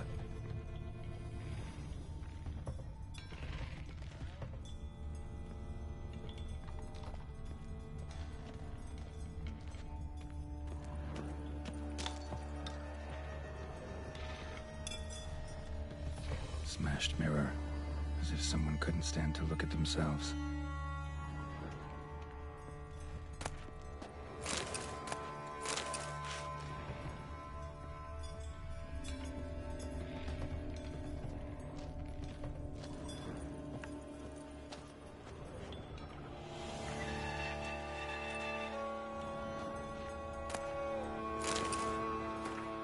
Poor girl. Realized she was changing into a monster. Recorded it in her diary. Poignant. Spoon's incredible. The craftsmanship. Must have graced a rich man's table.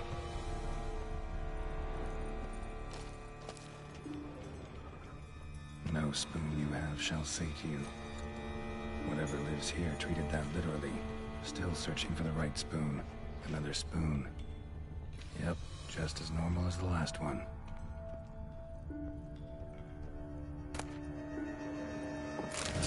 Key. Sophisticated crafting. Tag bears a description. White's a true collector.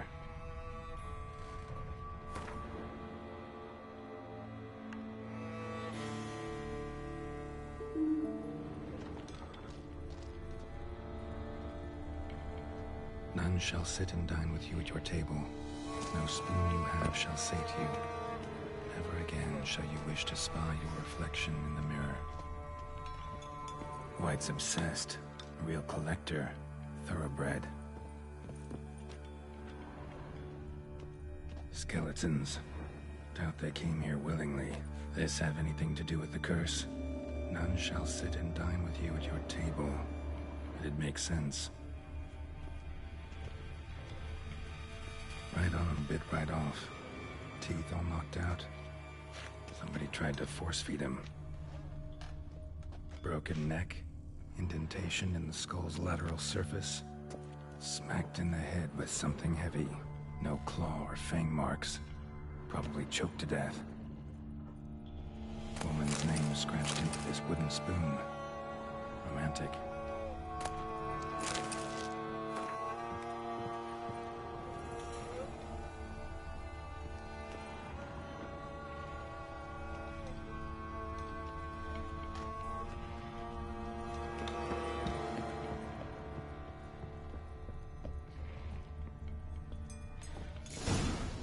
Actually does seem like a White's lair. Bit atypical, but still. Cauldron should be somewhere around here. Spoon. Pretty ordinary. Maybe a little old. Another spoon. Yep, just as normal as the last one. Cauldron I was looking for. White's not particularly tidy. Table's set. White, who lives here, is getting ready for some sort of feast. White that lives here, definitely afflicted by a curse, and it's been trying desperately to lift it. Cauldron's empty, unfortunately. Regis needs some brew. Afraid he won't get that. No choice but to hide and wait for the saliva glands, and their bearer. Need a spot that'll let me observe the cauldron. White's obsessed. Real collector. Thoroughbred.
Not gonna hurt you.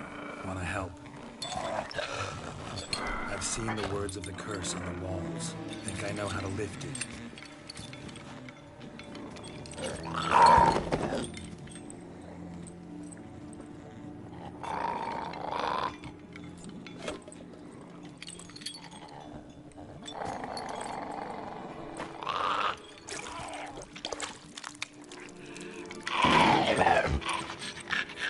Tried to bring folk here, convince them to sit at the table with you, right? Well, I'm gonna be your guest now. Your willing guest.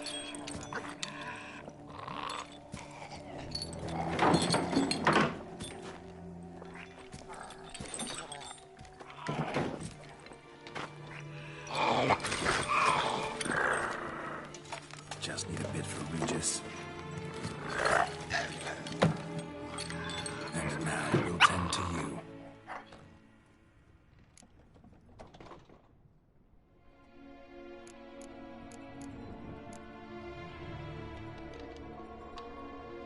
Need to get this right. Words of the curse were, none shall sit and dine with you at your table. No spoon you have shall say to you, never again shall you wish to spy your reflection in the mirror.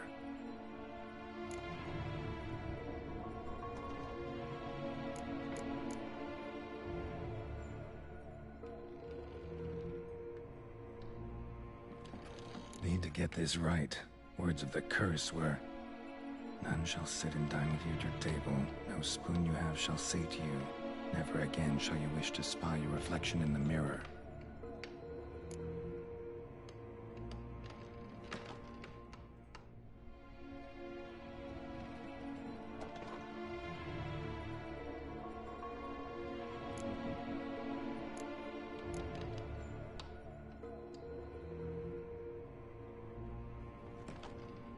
Need to get this right.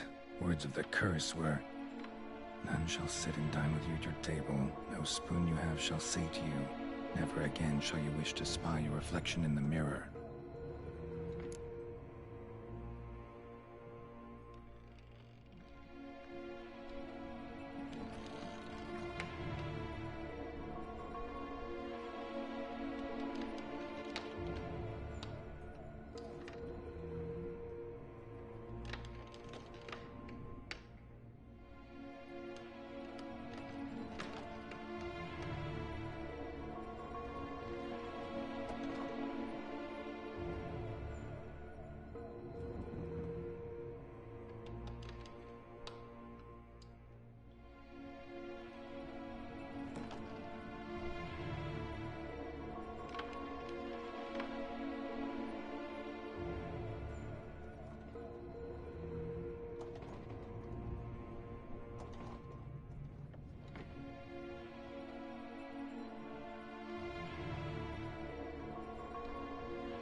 Need to get this right. Words of the curse were, none shall sit and dine with you at your table. No spoon you have shall sate you. Never again shall you wish to spy your reflection in the mirror.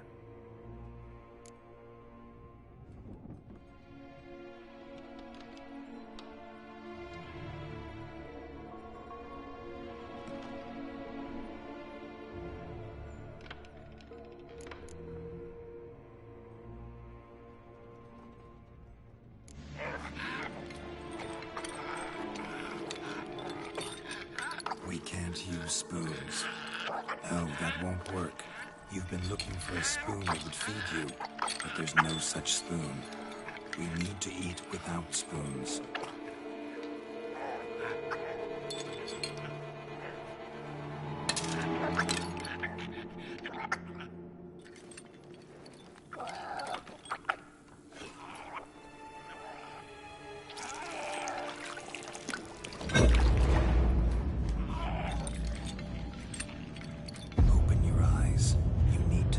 Likeness.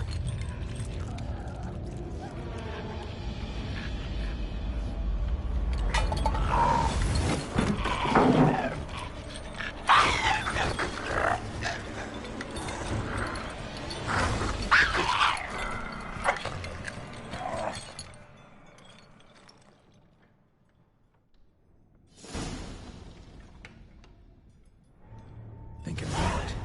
Just not quite like I expected. Need to see what happened to the white. Won't be hard to find given its stench.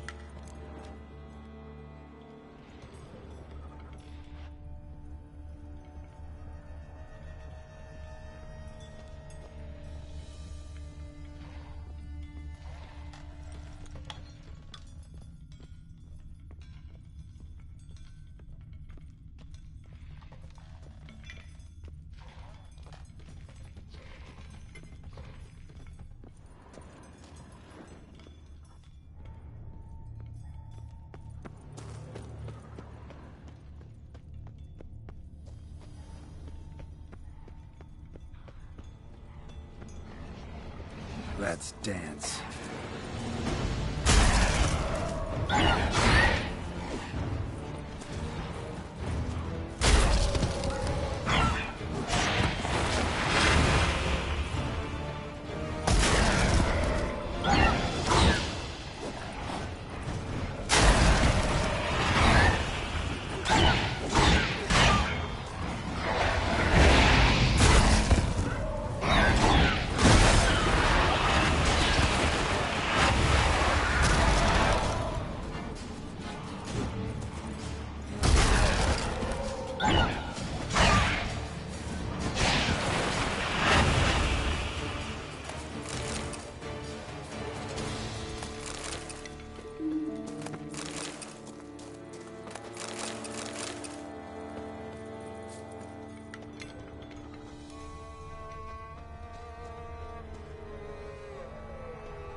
stench.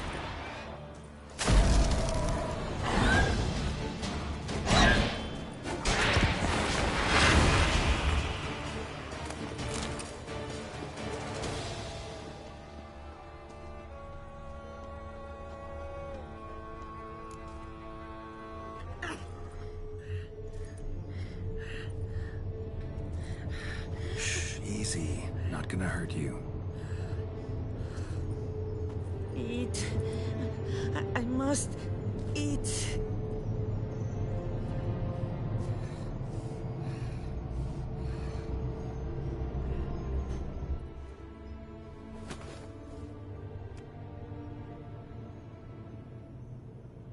I'll take you someplace safe.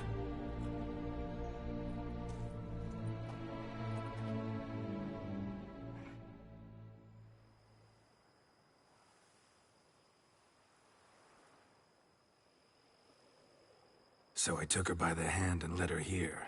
Seemed the only sensible place for her. You did the right thing, sir. She should recover quickly here. Don't worry, sir. I shall see to everything. She is safe here and in good hands. She'll soon be back on her feet. Might actually take a while. She hadn't eaten anything in over 100 years when I found her. Horrid. Whatever brought this about?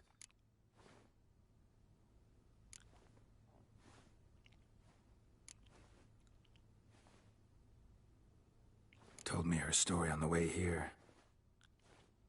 Her name's Marlena. She was once the very beautiful and proud heiress to the Trastamara estate. One evening, when she was holding a banquet for friends, a beggar came to her gate seeking alms. He had a bowl and a spoon with him. He sat outside her fence and waited. I've heard of the custom. An ancient rite of hospitality that obliges one to give food and drink to such a guest lest he depart hungry. To neglect the custom is to bring great misfortune down upon oneself.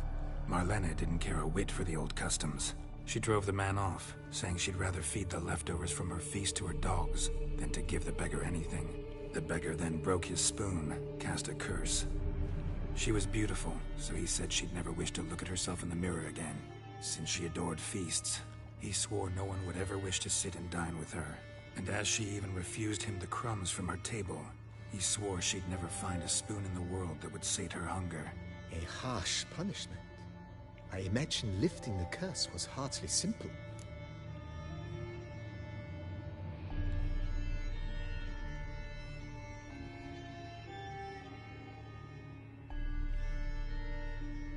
Curses are tricky. They play on irony. Always gotta figure out what the catch is. Marlena had spent decades looking for a way to lift it.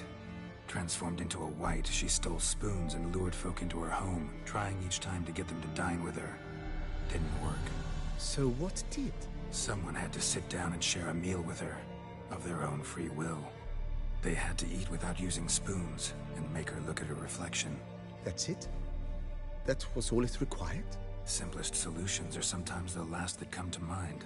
Besides, when you're a wight, it's pretty damn hard to find willing human company for a feast. I imagine so. But, most importantly, it is now over. Please, don't worry. She will be in good hands here.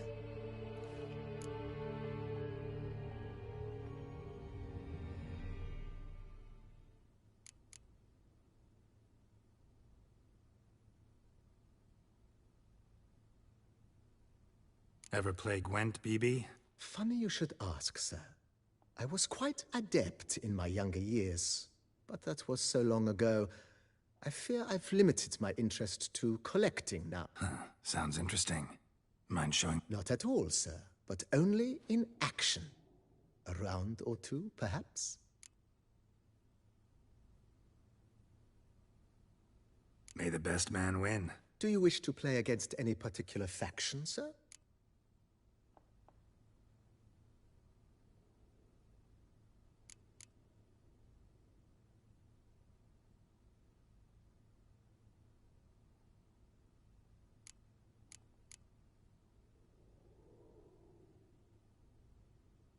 Not really. You choose.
This time, would you be interested in a rematch, sir?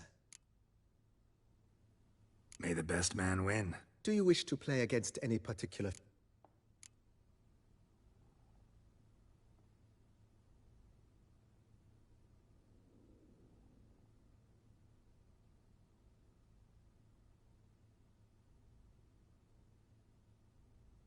Not really. You choose.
congratulate you on your victory. Shall we continue playing? Maybe later. Got something? As you wish, sir. Starting to really like this place. I agree. Yet I would urge you to hold off on... Thanks. Gotta get back to my business now. See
something here.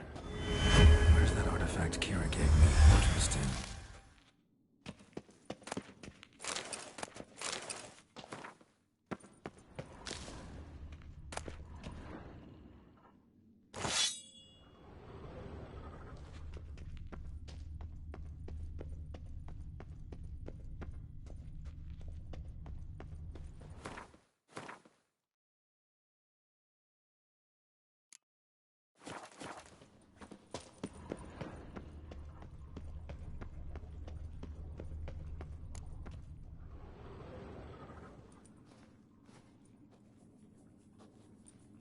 Think your friend's hand will make for a nice broth? You've clearly honed your sense of humor. But we are not cannibals, Geralt. I took a fragment of tissue from the hand. It will suffice to prepare some resonance. What did you do with the rest? I cremated it, as our codex commands. A raven told me you'd acquired the necessary ingredient.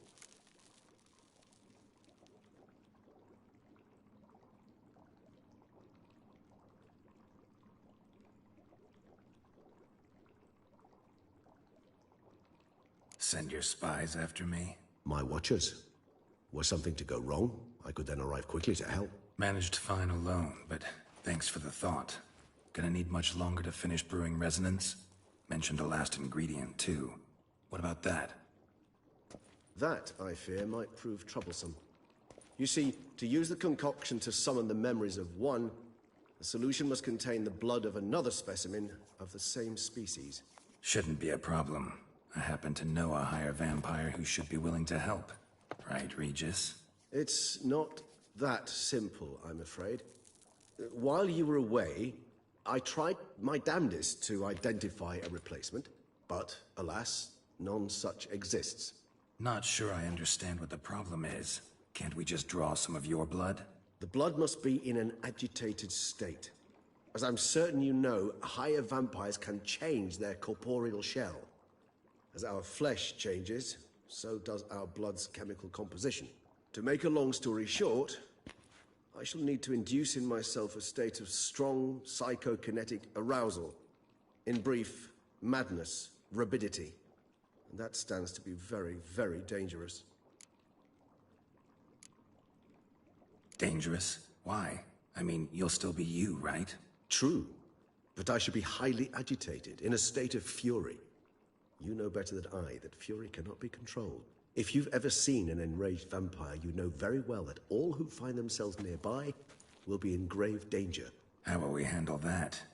I'd rather not have you lunge at me, claws extended. That makes two of us. But worry not. I've thought it through very thoroughly.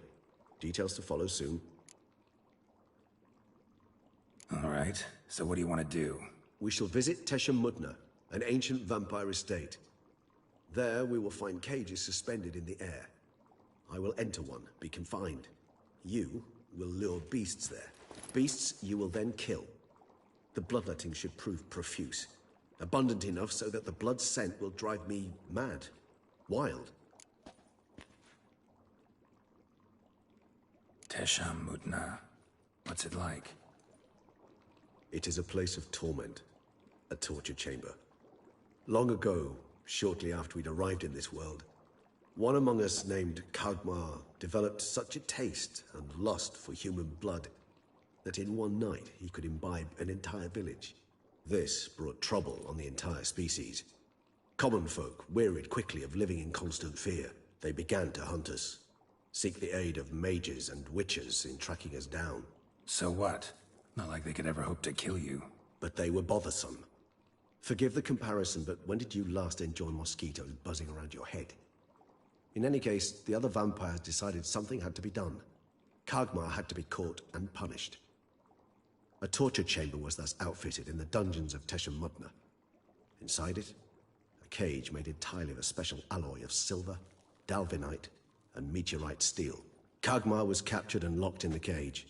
Sat there over 2 centuries, driven to fury time after time, never able to escape.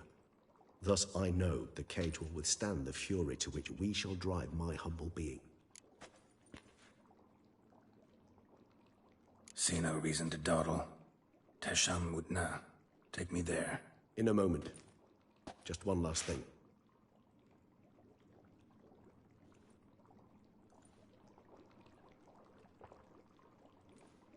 What was that? Blood. Oh, the last favor the Raven did me. I've also taken some Sancurium, a solution that sharpens one's sense of smell. One drop of blood shall smell like a gallon to me now. You crazy? You're a recovering addict.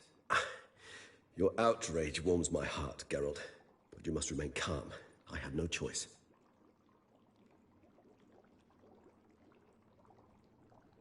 As things stand, the die is cast. High time we set off for Tesham-Mudna. My head's spinning already, and you're starting to smell quite tasty.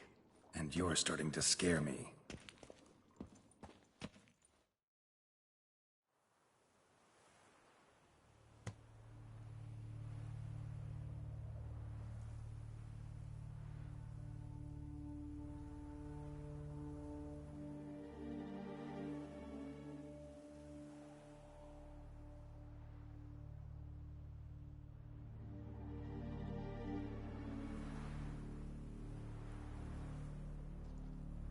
We have arrived.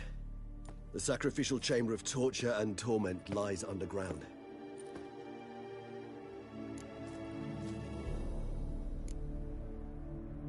Sure you know what you're doing? I can only hope I do. Please, let's go. The longer we delay, the less control I shall have of my faculties. I'd really prefer not to hurt you.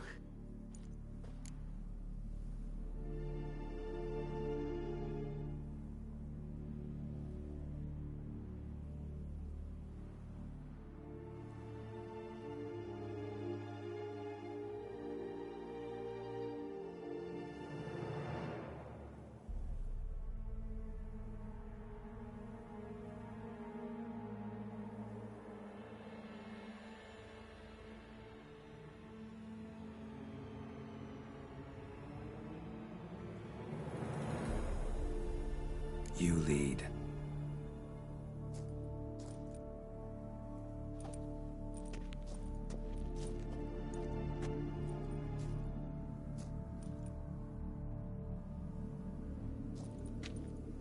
Scurvers must be getting close to their feeding ground. Correct. I told you there'd be danger.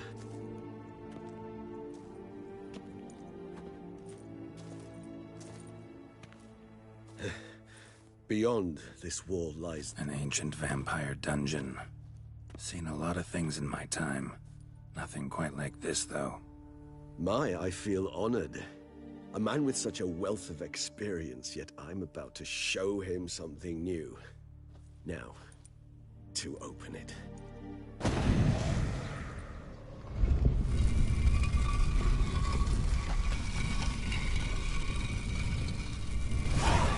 How the hell?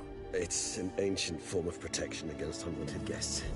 The mechanism which releases the latch reacts only to a higher vampire's blood. Tricky mechanisms. A vampire hideout. Fortified, secured. Must have been important to your species once, Toussaint. It shall always be so. During the conjunction, the gate from our world into this one opened upon this land and no other. This was the first place we saw.